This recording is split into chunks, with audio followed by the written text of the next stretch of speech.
Karibu tena katika sanaa za Zaka. Sio siri kwamba Wachaga ni watu wanaopenda kunywa pombe, na wamekuwa wakinywa pombe zao za mbege tangu zama na zama bila athari yoyote.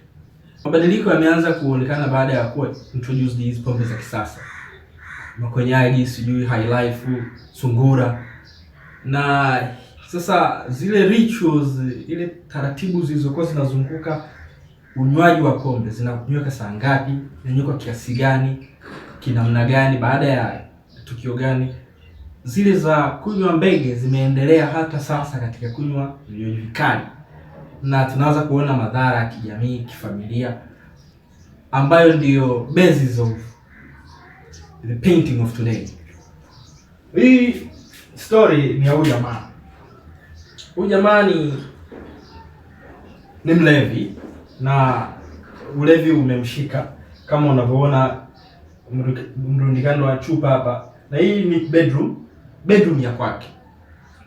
Huyu ni mke wake, as you can see kwamba wana pete zinazooana au wamefunga ndoa ya Kikristo. Lakini who is this guy?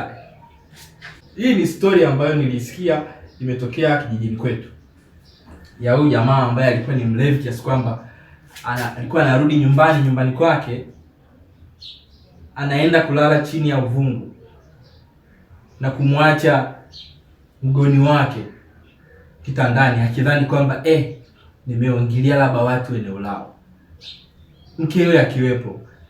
Huyu jamaa anamwambia bwana, ignore him, achana naye, hawezi kutambua chochote. Hata kesho tukionana asubuhi hawezi kutambua nini kilikuwa kinaendelea. Mwizi kaingilia kati na achukua usukani wa jahazi.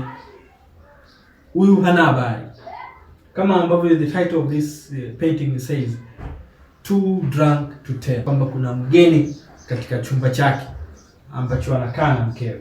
Tunaona sasa hapa anamwambia huyu mwanamke kwamba tuendelee na mambo yetu.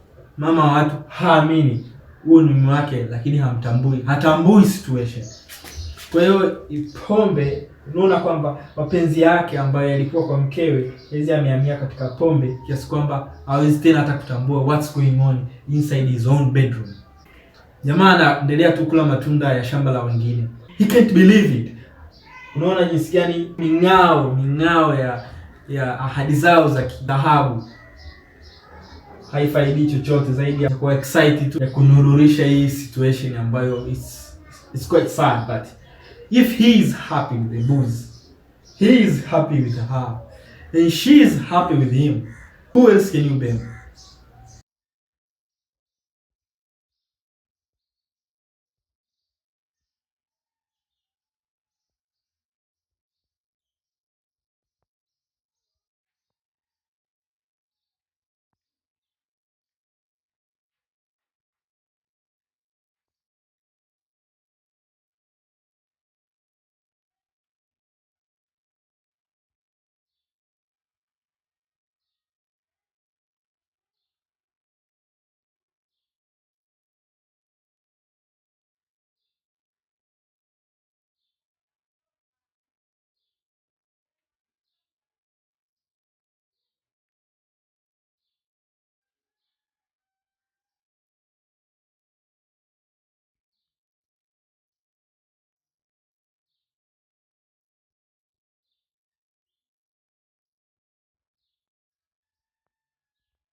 Waswahili wana msemo wao, wanasema anajiua kwa tamu, ya nini umpe sumu?